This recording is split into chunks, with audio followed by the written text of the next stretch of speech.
Hello, in this video I will tell you about a phenomenon and concepts such as Tartakower's chess Seesaw, which means mistakes and overlooks.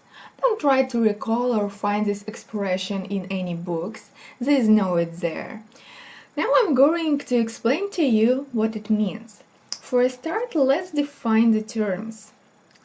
When the evaluation of a position falls, it means mistake. We consider a completed move as an overlook if there has been more advantageous move instead.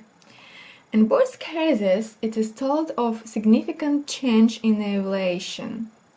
Fluctuation of evaluation with respect to equilibrium point reminds me of a seesaw. Today I want to show you my game where the evaluation fluctuates throughout some sequential moves. The chess seesaw stopped at the favorable moment for me. Many players know the quote by Tartakower: "The winner of the game is the player who makes the next last mistake." Taking into consideration all mentioned above, we get Tartakower's chess seesaw. Such seesaws you can see not only in this game, but you may also meet it in your games or in games of another players. This phenomenon even occurs in top-level chess. Let's watch the game. I have black. e4, c6, d4, d5.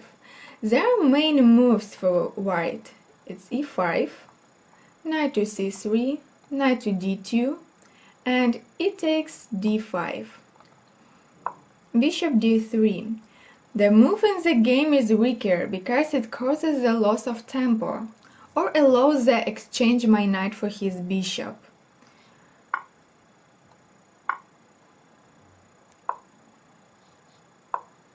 Bishop f3. White has preferred first variant to lower the tempo.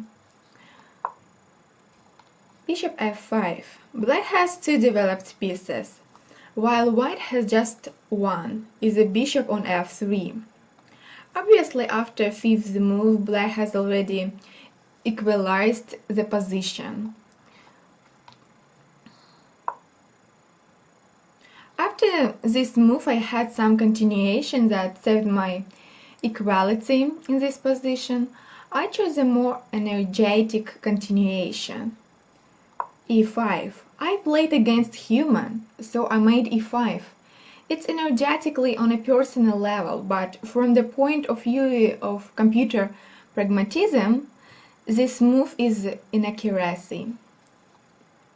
Opponent didn't figure out the position and instead of expected strong move d takes e5, he played knight to g3. It takes d4. The bishops retreat to g6 or to e6 would keep the position equal. I played ed to use a tactical trick. Knight takes f5. Now I'm going to give a check on a5 and get the material back.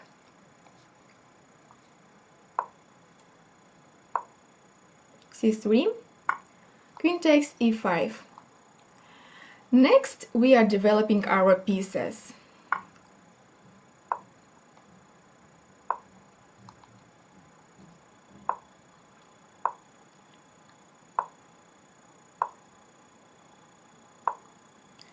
In this position, white has 3 developed pieces, and black has 5 ones.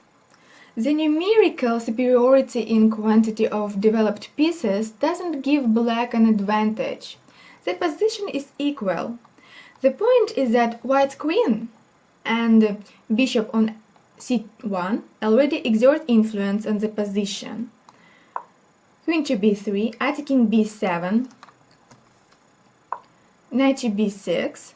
The knight blocks the attack on b7, also increasing control over the central square at d5, and 3 the half-open d-file in advance. Rook e5. The withdrawal of a major pieces in the center when the opponent has minor pieces is a responsible decision, but in this particular case such active lunge is acceptable. Of course, he mustn't take the queen because of mate, for example. The back rank weakness. So, after my move, bishop to d6, my opponent played rook takes e8, check, rook takes e8, bishop e3, blocking the e file, and reinforcing isolated central pawn on d4, knight to g4. I want to trade one of his bishop. I have created double attack to win a pawn, it's double strike at h2 and e3. Bishop takes g4, queen takes g4, h3, queen f5, rook c1, queen to d3, the light tactic. So for example, if my opponent would play rook to d1, I play rook takes e3, check,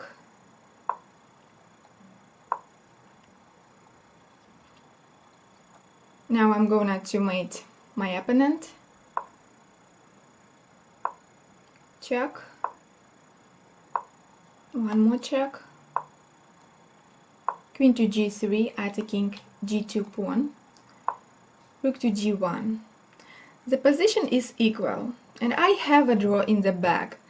In chess meaning, I don't get advantage in this variant. However, there is no guarantee that my opponent will be able to protect his position because of exposed king. So after my move, queen to d3, my opponent played queen to d1, queen takes d1 check, knight takes d1. Here, taking the queen by rook was more stronger. Knight to d5. Knight is in the center and blocks the pawn. a3, mistake. White had to play knight to c3 to bring the knight back into the game. Starting from this move, both players have started to ride the up and down on a seesaw. The last opponent's move was a mistake, but my move, bishop to f4, is the overlook. Instead of this move, it was stronger to play f7 to f5 to move it to f4. Then I could get some advantage. Bishop takes f4. The opponent has made one more mistake.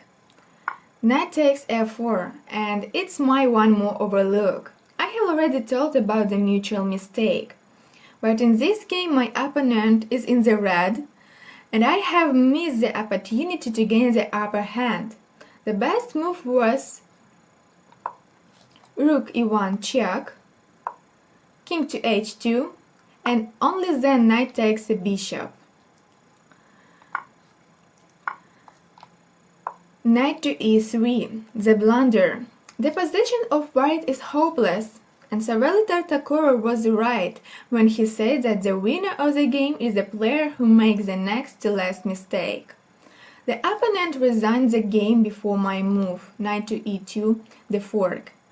But for chess to roll this move, rook takes e3, and then makes the knight fork. So, conclusion. When you run a risk of losing, try to make life difficult for your opponent's king. Maybe he will put his king in a double attack, or there will be opportunity to checkmate his king in case of unsuccessful defense. Once again, the law of mutual mistake has been proven again. Each of players acted relatively logically until the first mistake.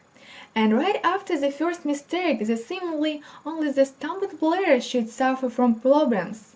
But instead of it, both players had problems. It reminds me of the car traffic accident on the slippery road, when a driver lost control of his car and the car is skidding. Other drivers around are caught up in extreme condition, and they aren't ready for it. They can also become participants of a road traffic accident. That's all. See you.